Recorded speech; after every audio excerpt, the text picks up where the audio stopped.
ইস্পাহানির পৃষ্ঠপোষকতায় আবারও শুরু হতে যাচ্ছে ৩৭তম জাতীয় team bridge championship.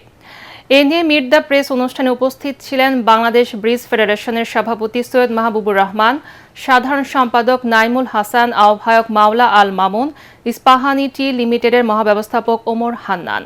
Syed Mahbubur Rahman বলেন, ব্রিজ খেলাকে জনপ্রিয় করার জন্য জাতীয় ও প্রাইভেট বিশ্ববিদ্যালয়গুলোতে উদ্যোগ গ্রহণ করা হবে।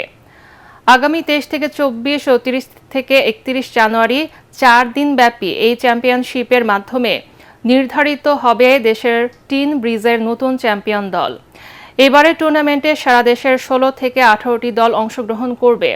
প্রতিটি টিমে অংশ নিচ্ছেন ৪ থেকে ৬ জন খেলোয়াড়। এই চ্যাম্পিয়নশিপের খেলাগুলো অনুষ্ঠিত হবে ঢাকার ইঞ্জিনিয়ার্স ইনস্টিটিউটের ইঞ্জিনিয়ার্স রিক্রিয়েশন সেন্টারে।